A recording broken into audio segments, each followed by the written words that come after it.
குமாரனாகிய இயேசு கிறிஸ்துவின் நாமத்தினால் உம்முடைய சமூகத்தில் வருகிறோம்.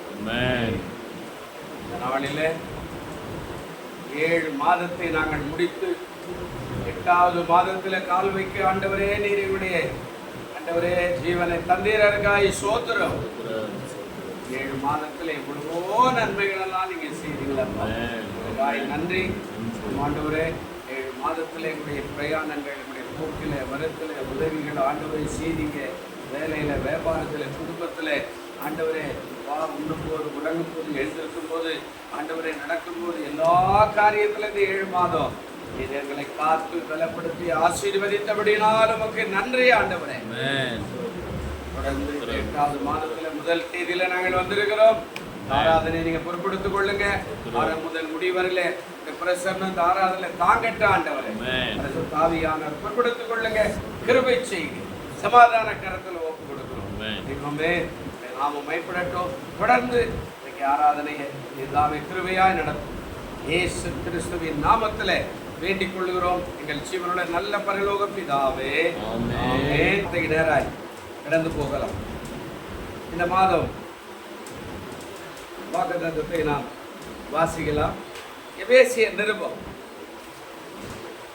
3ஆம் அதிகாரம். எபேசியர் நிருபம் 3ஆம் அதிகாரம் 20வது வசனத்தை நாம் யாராவது வாசிக்கலாம். நாம் வேண்டிக் கொள்வதற்கும் நினைக்கிறதற்கும் மிகவும் அதிகமாய் நமக்குள்ளே கிரியை செய்கிற வல்லமையின்படியே நமக்கு செய்ய வல்லவராய் அவருக்கு நன்றி. அல்லேலூயா சொல்லுங்க. அல்லேலூயா.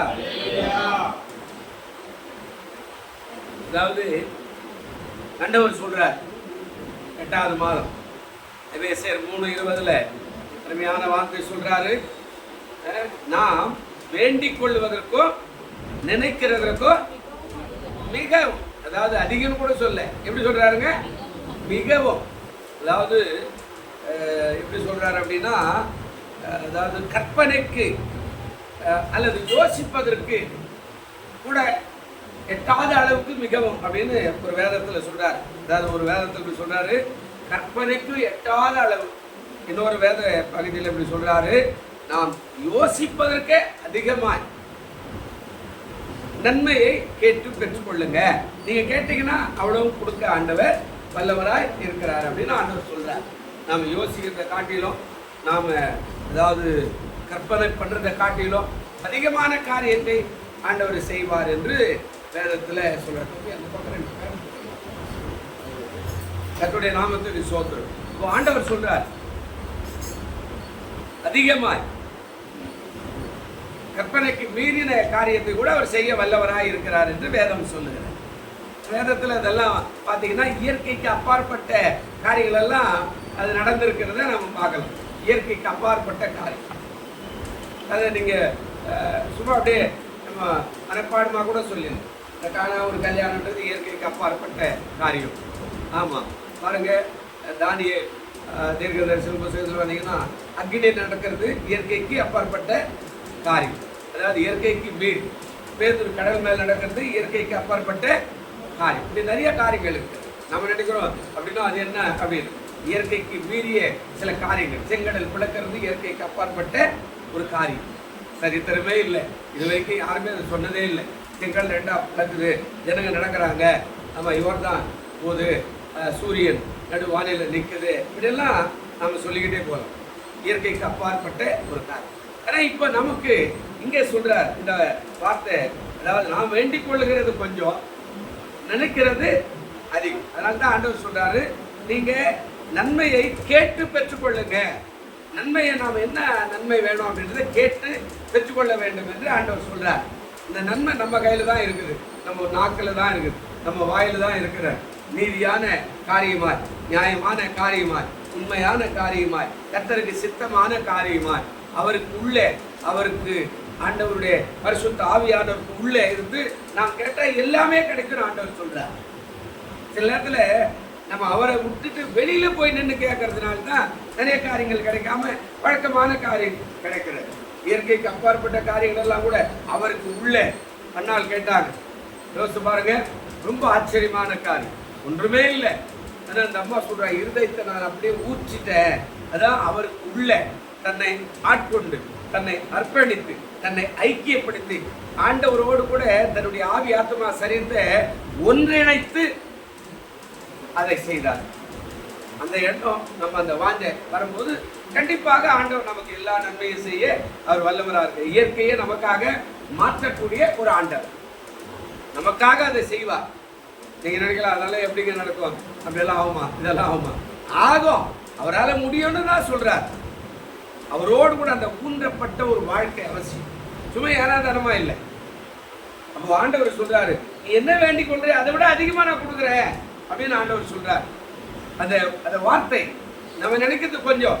எனக்கு ஒரு ஆவியானவர் வெளிப்படுத்துறார். ஏசாயா 55ஆம் அதிகாரமோ என்னவோ நான் நினைக்கிறேன், அதுல ஒரு வார்த்தை இருக்கிறார். அதாவது அந்த வார்த்தை மிக முக்கியமான வார்த்தை. 55 ஏதோ நினைக்கிறேன். அதில் சொல்லுவார், 7வது வசனமோ என்னோ ஒன்று ஒரு வார்த்தை வருகிற. அதாவது என்ன வார்த்தைன்னா, பூமிக்கும், அதாவது பாருங்க 7வது வசனம் இல்லை 8வது வசனம் வாசிங்க. 55ல் என் நினைவுகள் என்ன இல்லை, அழகா சொல்றாரு பாருங்க, என்னுடைய நினைவுகள் உங்களுடைய நினைவுகள் அல்ல, உங்களுடைய வழிகள் என்னுடைய வழிகள் அல்ல. கீழே என்ன சொல்றாரு, ஆண்டவர் சொல்றாரு பாருங்க. இப்போ நீங்க வேண்டிக் கொள்வதற்கு நினைக்கிறது எப்படி வருதா, என்ன சொல்றாரு, பூமியை பார்க்கிறோம்.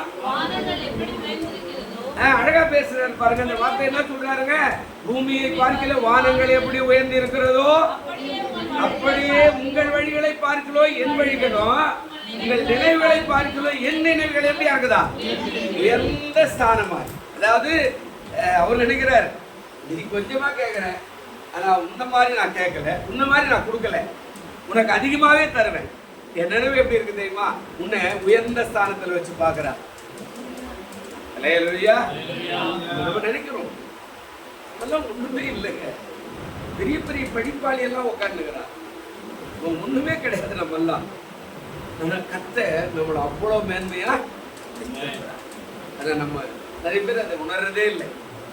நான் சொல்றேன், உன்னுடைய நினைவு என்னுடைய நினைவு இல்லப்பா, என்னுடைய நினைவு உன்னுடைய நினைவு இல்லை. நான் உன்னை எப்படி உயர்த்துறேன்னா, நீ என்ன கேட்குற அதோட அதிகமாகவே நான் உனக்கு கொடுக்க ஆயத்தமாய் இருக்கிறேன். ஆமாம், ஆனால் நம்ம அவருக்குள்ள அந்த ஊன்ற கட்டப்பட்ட அந்த அனுபவம் அவசியம், ரொம்ப அவசியம். நம்ம ஏதோ வந்தோம் போனோம் அப்படியெல்லாம் இல்லை, ஊன்ற கட்டப்படுகிற அவருக்குள்ளே அது சென்று அந்த அவரோடு கூட ஐக்கியப்பட்டு, நம்மளால முடியாதுன்னா கூட நம்முடைய எண்ணத்தோடு சிந்தையோடு ஆவியானவர் மேலே ஆண்டவர் ஜெபிக்கிறவராய் இருக்கிறாரு வேதம் சொல்லுகிறார். ஆமா, நம்முடைய பெருமூச்சுகளோடு கூட ஆவியானவர் நம்மோட இணைந்து நாம ஜெபிக்கல, நம்முடைய நினைவை ஆவியானவர் கொண்டு போறாராம் மேல. எவ்வளோ ஊன்ற கட்டப்படும் போது நம்முடைய நினைவுகளை காட்டிலும் அவருடைய நினைவு பெரிதாக இருக்கிறது. கேளுங்கள் பெற்றுக்கொள்ளுவீங்க அப்படின்னு ஆண்டவர் சொல்றாரு. எப்படி கற்பனை கேட்டாத, அதாவது யோசிப்பதற்கு மேலாக உங்களுடைய ஆசீர்வாதம் வரும் என்று ஆண்டவர் சொல்றார். 3 காரியத்தை சொல்றேன். எப்பவுமே 1ஆம் தேதி 3 காரியம் தான் சொல்லுவோம். 3 காரியம் சொல்றோம். அவன் வேண்டிக் கொள்வதற்கோ நினைப்பதற்கோ எவ்வளவு அதிகமாய் பெற்றுக்கொண்டாங்கன்னு பாருங்களேன். ஆதியாகமம் 15ஆம் அதிகாரத்திற்கு ஆதியாகமம் 15ஆம் அதிகாரத்துக்கு வந்தோம்னா ஒரு சம்பவம் அங்கே இருக்கிற. ஆதியாகமம் 15ஆம் அதிகாரம் 3வது வசனத்தை கொஞ்சம் நாம் வாசிக்கலாமே. என்னங்க தேவரீர் அப்பா சொல்றாரு, என்ன நம்ம சொல்லுவோம் இல்லையாப்பா, நீங்க இருக்கிறீங்களா, நீங்க அப்பா என்னை பார்க்க மாட்டீங்களான்னு கேட்கிற மாதிரி ஆபிரகாம் என்ன கேட்கிறாரு, தேவரீ தகப்பனே எனக்கு என்ன அருளவில்லை, நீங்க புத்திர பிள்ளை, அதாவது பிள்ளை எனக்கு அருளவில்லை. அது சொல்றாரு, எனக்கு நீங்க புத்திர சுகாரம் அருளவில்லை, இதோ என் வீட்டுல பிறந்த பிள்ளை எனக்கு எப்படியா இருக்கிறானா, இவன் ஒரு பிள்ளைய கொடுமை ஆண்டவரை அவரை ரொம்ப வருத்தமா கேட்குறது. என்ன சொல்றாரு, ஒரே ஒரு பிள்ளைய நான் இப்படி பிள்ளையற்றவனா இருக்கிறேன், ஒரு அடிமை பிள்ளை எனக்கு சுதந்திரவாளியா இருக்கிறானா, ஆண்டவரே நீ என்ன ஆண்டவரே அப்படின்னு கேட்டா பாருங்க, அவர்தான் அதாவது என்ன கேட்கிறா அப்படின்னா ஒரு பிள்ளை. அவர்கள் என்ன கேட்குறாங்க, ஒரு பிள்ளை கொடுங்க, எனக்கு ஒரு சந்தானம், அதாவது என்னுடைய வாரிசு, எனக்கு வேண்டிய ஒரு காரியம் நீங்க அனுகூலம் பண்ணா கொஞ்சம் நல்லா இருக்குமே ஆண்டவரே அப்படின்ற ஒரு வேண்டுதலை ஆண்டவர் கிட்ட வைக்கிறார். நான் ஆண்டவர் என்ன கொடுத்தாருன்னு நினைக்கிறீங்க பாருங்க, வாசிங்க. இவன் என்ன பதில், அதாவது நன்மை அவர்கள் எப்படி பெற்றானா, ஆதியாகமம் 15:5 வசனம் கொஞ்சம் வாசிங்க. அவர் அவனை வெளியே அழைத்து, நீ வானத்தை அண்ணாந்து பார், நட்சத்திரங்களை எண்ண உன்னாலே கூடுமானால், பாருங்க, நீ வானத்தை அண்ணாந்து பாரு, நட்சத்திரங்களை எண்ண உன்னால கூடுமானால் அவைகளை என்ன என்று சொல்லி பின்பு அவரை நோக்கி உன் சந்ததி பாருங்க. இப்ப இவன் கேட்கறது கொஞ்சமா கேட்கற, ஒரு பிள்ளை கொடுத்துரு ஆண்டவரே. இப்ப ஆண்டவருடைய நோக்கம் பாருங்க, உன் நினைவு மாதிரி என் நினைவு இல்லை அப்படின்னு ஆண்டவர் சொல்றாருல்ல. உன் நினைவு மாதிரி குறுகின என்னமெல்லாம் கிடையாது, உனக்கு நான் பரந்த விரிந்த அதாவது எட்டாத தூரத்துக்கு எட்டாத ஆசீர்வாதத்தை நான் வச்சிருக்கிறேன். எப்படி அப்படின்னு கேட்கிற அவனை கூட்டு வர. பாப்பா ராத்திரி நேரம் ஒருவேளை நம்மளாம் இப்போ நட்சத்திரம்லாம் சரியா பார்க்கறது இல்லை, அப்படிதானே? நமக்கெல்லாம் நட்சத்திரம் ஏதோ தெருவெல்லாம் லைட் போட்டுக்கிறாங்க, நமக்கு நட்சத்திரம் மேலே பார்க்கறதே இல்லை. கிராமத்துக்கு போனால் இன்னும் கூட அருமையாக பார்க்கலாம், இருட்டில் அழகா தெரியும். அவர் சொல்றார், என்னப்பா உன் சந்ததி என்ன ஆண்டவர், நான் கேட்கறது என்ன கேட்டேன், இப்போ என்ன கேட்டேன், ஒரு பிள்ளைய கொடுக்குற ஆண்டவர். இப்ப இவர் சொல்றாரு, உன் சந்ததி பண்ணுமாய், உன் சந்ததி பண்ணுமாய் இருக்கும் அப்படின்றாரு. இவன் நம்பர் தான் நம்மளையாரு தெரியல. அப்போ ஆண்டவர் சொல்றாரு, நீங்க அதாவது கேட்பதற்கோ நினைப்பதற்கோ அதிகமாய் நான் உங்களுக்கு என்ன செய்யறேன், நன்மையை செய்யறேன். இப்ப பாருங்க கொடுத்தாரா இல்லையா பாருங்க, பாருங்க அது சொல்றாரு, நான் இப்படி செய்ய போறேன் உனக்கு அப்படின்னு சொன்னாரு. இது கொடுத்தாரா? 21ஆம் அதிகாரத்துக்கு வாங்க. 21ஆம் அதிகாரம் ஆதியாகமம் என்ன நடக்குது பாருங்க. கொடுத்தாரா இல்லையான்னு கண்டுபிடிச்சிங்க. ஆதியாகமம் 21 2வது வசனம் இருக்குதுன்னு பாருங்க. ஆபிரகாம் முதிர் வயதாய் இருக்கையில்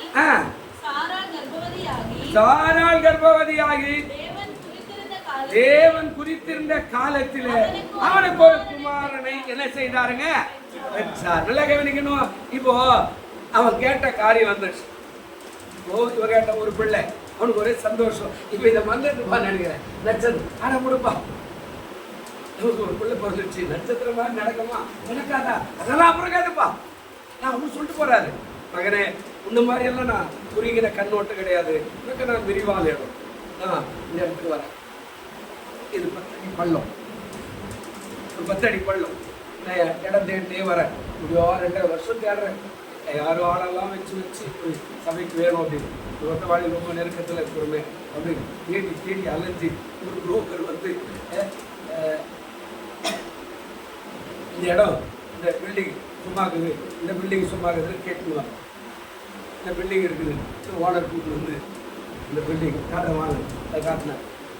சொன்னேன் இது பத்தாதா அப்படின்னு அங்கேருந்து திரும்பி பார்த்தா இது இவ்வளோ பெரிய இடம் இருக்குது, இது கொடுத்துருங்க. அவர் அங்கேருந்து போட்டார். இவ்வளோ போதுமா, இவ்வளோ போதுமா, இவ்வளோ போதுமா, இல்லைங்க கொடுங்க, இவ்வளோ பெருசு தான் இருக்குது கொடுங்க, மொத்தமே நான் பார்த்துக்கிறேன். பாருங்க, நம்ம நினைக்கிறோம் அந்த பில்டிங்கு, ஆனால் ஏசப்பா காட்டுறாரு, மேலே நின்று பாடுற, கீழே உனக்காக ஒரு பெரிய ஒரு பள்ளத்தாக்கு வச்சுக்கிறேன், இதான் நீ ஆராதிக்க போற சரவாலையா.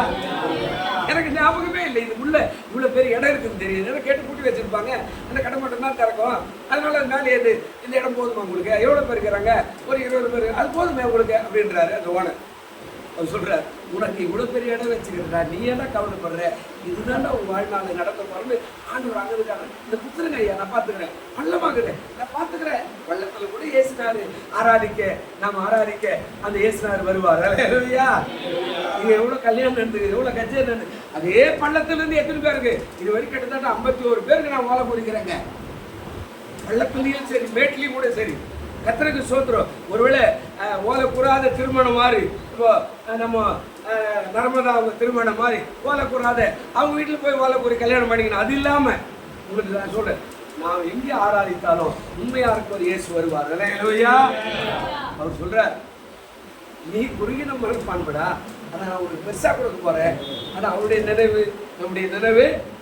இப்ப ஆபிரகாம் சொல்ற, வானத்து நட்சத்திரம் பாடுறாரு, பார்க்கிறார், எண்ணிக்கிட்டு இருக்கிறார். ஆனா இப்போ பிள்ளை வந்துச்சு. இப்ப அந்த சந்ததி அவர் சொன்னாரு, அது நடந்ததா பாருங்க.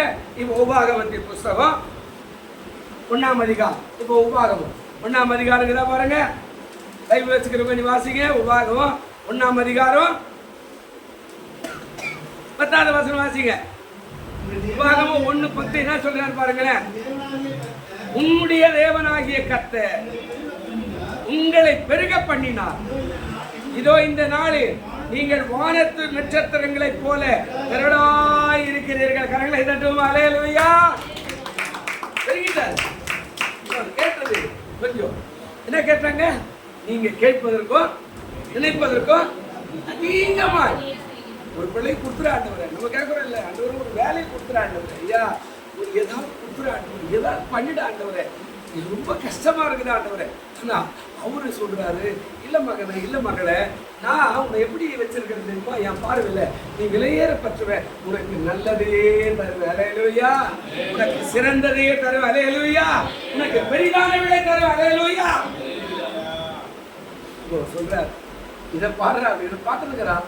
அதுக்கு நடுவில் பிள்ளை பிறந்துச்சு, இவனோட மன திருப்திப்பட்டுட்டான். ஆனா இப்ப சொல்றாரு, இப்போ நீங்க பெருக செய்திருக்கிறார். அந்த பெருக்க என்ன சொன்னாரு, அந்த வசனம் என்ன சொன்னாருங்க, அந்த பெருக்க என்ன சொன்னாரு, தேவனாகிய கர்த்தர் பெருக பண்ணினார். இதோ இந்த நாளில வானத்தின் நட்சத்திரங்களை போல. எப்படி தெரியுமா, ஆபிரகாமுடைய சந்ததி தான் நீங்களும் நான். அல்லேலூயா. ஒரு வேர்ல வந்தவங்க தான் நீங்களா. அல்லேலூயா. சொல்றாரு, இப்போ கோத்திரம் பிரிக்கிறது, ஆபிரகாமுடைய கோத்திரம் வருகிறது. அதுதான் உபாகமத்தில் சொல்றாரு, யாக்கோபு வருகிற 12 கோத்திரம் பிறக்கிறது, 12 ஆண் பிள்ளைகள் பிறக்கிறாங்க, ஒரு பெண் பிள்ளை பிறகுது. அந்த 12 கோத்திரத்துக்கும் கோத்திரம் கோத்திரமா கோத்திரம் கோத்திரமா கோத்திரம் கோத்திரமா அப்படியே வளர்ந்துகிட்டே இருக்கிறது. அதுதான் இப்ப அங்க ஆண்டவர் சொல்றாரு, இப்பொழுது நீங்கள் பெருகினீர்கள். எப்படி பெருகினீங்க, இப்ப இருக்கிற காட்டுல திரளாய் பெருகினீர்கள். நம்முடைய ஆண்டவர் பிரியமான பிள்ளைகள், நீங்க பயப்படாதீங்க, கேளுங்க. அவருக்குள்ள அவரோடு இணைந்து ஆண்டவர்கிட்ட கேளுங்க. எதுவா இருந்தாலும் அவர் கொடுக்க வல்லவராய் இருக்கிறார். அல்லேலூயா. நீங்க நினைக்கிறத விட கேட்கறத விட ரெட்டிப்பாக. அதான் சொன்னாரு, ஒரே ஒரு பிள்ளை, ஆனா இப்போ அவருடைய பிள்ளை தான் உலகம் முழுவதும் இருக்கிற அத்தனை பேர் யாருடைய பிள்ளை, ஆபிரகாமுடைய சந்ததி. அது முகமதியதா இருந்தா கூட அவன் கூட யார் சந்ததி, ஆபிரகாமுடைய சந்ததி. அவங்க இதுல இருந்து தான் போனாங்க. அவங்க இந்துக்களா இருந்தா கூட ஆபிரகாமுடைய சந்ததி. ஏன், அவருடைய விட்டு தான் உலகம் முழுவதும் பரவனது. கர்த்தருக்கு ஸ்தோத்திரம். கலப்பு திருமணங்கள் அந்த காலத்திலேயே, ஆரம்ப காலத்திலேயே அப்படியே கடந்து போய் எத்தனையோ உலகத்துல சண்டை நடக்கிற நியாயபதிகள் எல்லாம் நீங்க வரைக்கும் நான் சொல்லுவாங்க, பெண் பிள்ளைகள் இல்லை, ஆமா ஆண் பிள்ளைகள் நிறைய பேர் இஸ்ரவேல் ஜனங்கள் இருக்கிறாங்க. ஆண்டவரை சொல்லுவாரு, நீங்க பக்கத்தில் இருக்கிறதான அந்த அந்த புறஜாதி மக்கள் கிட்ட போய், அதாவது கன்னிகையா இருக்கிற அந்த பிள்ளைகள் எல்லாம் கொண்டு வாங்க, திருமணம் செய்யுங்க. ஏன்னா அழிந்து போறது, சில கோத்திரங்களுக்கு இல்லாத போய் விட்டது. வேதத்தை நீங்க நல்லா கூர்ந்து வாசிச்சு பாருங்க. அந்த கலப்பு திருமணம் இப்படியாகத்தான் அநேக விட்டு கடந்து போறது பாருங்க. கர்த்தருக்கு சொல்றோம், இந்த உலகம் முழுவதும் இப்ப யாருடைய சந்ததிங்க, ஆபிரகாமுடைய பாட்டு பாட்டு இல்ல, நீ நினைப்பதற்கும் நான் ஜெபிப்பதற்கும் அதிகமாய் செய்திடுவார்.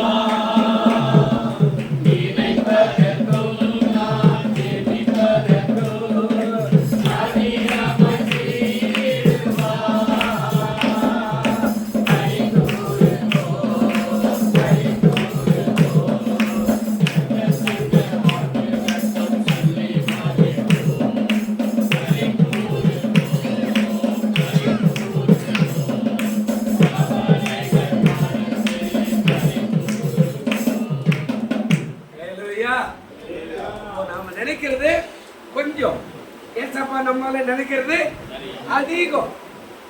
அதான் சொன்ன ஊன்ற கட்டி ஜெபம் பண்ணு, அவருக்குள்ள இருந்து ஜெபம் பண்ணு. அவருக்குள்ள தான் தாவீதுடைய வார்த்தையில பார்க்கும்போது 1ஆம் இதில் தொட்டை கட்டிட்டு தாவீது அவர் எல்லாரும் கல்லெறியும் போது தன்னை தேவனுக்குள்ள எப்படி ஆயிட்டா திடப்படுத்தி கொண்டான்.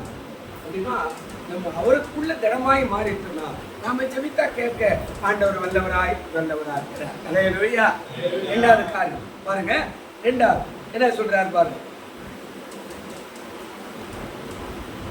ரெண்டாவது ரூத்துடைய புஸ்தகம், இங்க பாரு, ரூத்துடைய புஸ்தகம் 2ஆம் அதிகாரத்துக்கு வாங்க. ரூத் எழுதின புஸ்தகம் 2ஆம் அதிகாரத்துக்கு வந்தீங்கன்னா இங்க ஒரு காரியத்தை ஆண்டவர் சொல்றார். 2ஆம் அதிகாரம் 7வது வசனம் என்ன சொல்றாரு பாருங்க. 2வது அதிகாரம் 7வது வசனம்,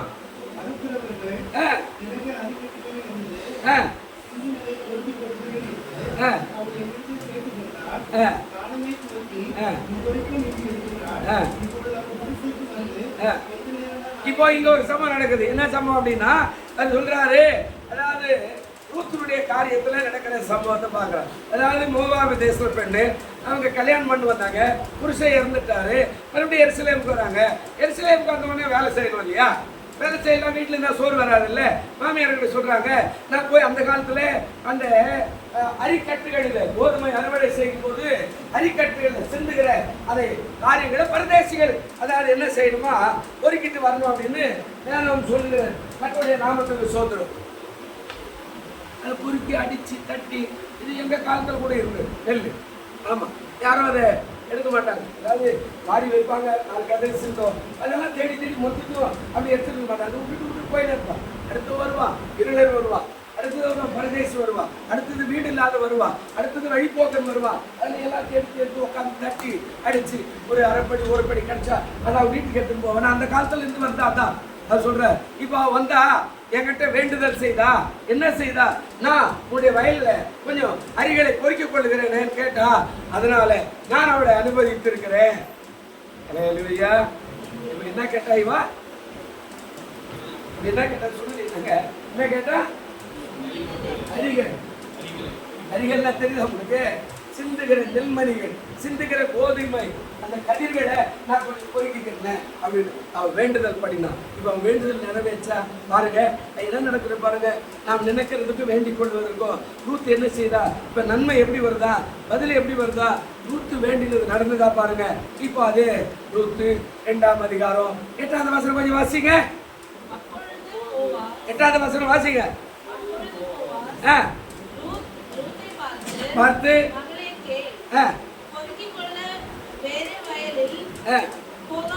போகாமலும்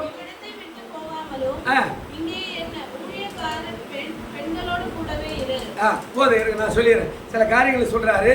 இது 14வது வசனம் வரையில நீங்க வீட்டுல போய் வாசித்துக்கிட்டீங்கன்னா இங்க ஒரு சம்பவம் சொல்றாரு. இந்த 14வது வசனம் வரையில என்ன நடந்தது, அவ கேட்டது கொஞ்சம் அரிக்கட்டு. இங்க நடக்கிற காரியம் என்ன அப்படின்னு பாத்தீங்கன்னா அருமையான காரியம். இப்போ அவளுக்கு அந்த வேண்டுதல் கேட்கப்படுது. என்ன வேண்டுதல்?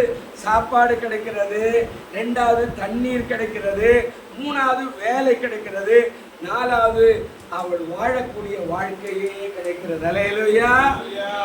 கேட்டது என்ன கேட்டா, கொஞ்சம் உன் வயல்ல நான் என்ன பண்ணிக்கிறேங்க, கொஞ்சம் அரிகள் எல்லாம் சேர்த்து வச்சுக்கிறேன், கதிர்கட்டு கொஞ்சம் கொஞ்சம் சிந்தனைகளை அதை நான் பொறுக்கி எங்க வாழ்க்கைக்கு நானும் என் மகன் சாப்பிடுவதற்கு ஒரு காரியத்தை நான் செய்யறேன்னு.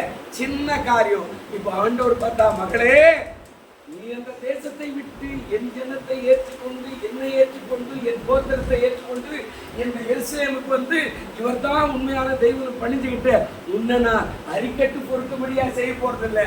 என்ன செய்ய போறேன், உன்னை உயர்ந்த காரியம். அதான் ஆண்டவர் சொன்னார், நான் வேண்டிக் கொள்வதற்கோ நினைப்பதற்கோ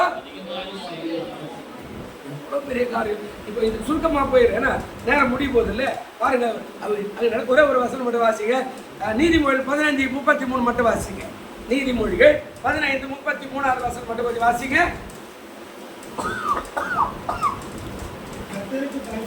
கர்த்தருக்கு பயப்படுது, மேன்மைக்கு உண்டானது என்னது?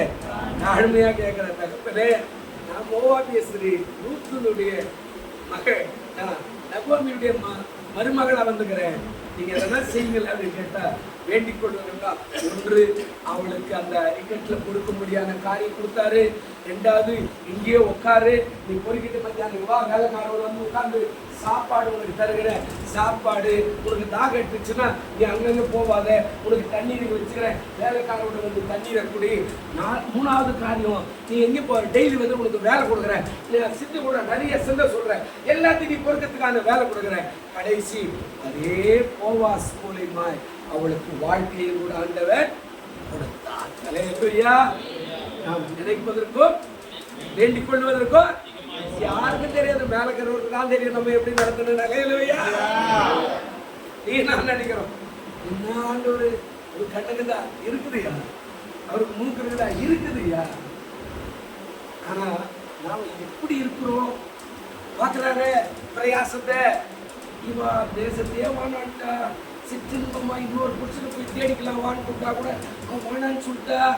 எவ்வளோ பெரிய அன்பான தேவக்குள்ள அவளுக்கு நான் செய்யலைன்னா அதான் சொல்றார், மேன்மைக்கு முன்னானது வாழ்மை. அப்போ நான் வேண்டிக் கொள்வதற்கோ நினைக்கிறதுக்கோ அதிகமா என்ன செய்யறாரா, கிரியை செய்யறார். மூணாவது காரியம், நேரம் 5 நிமிஷம் இருக்குது 6:30.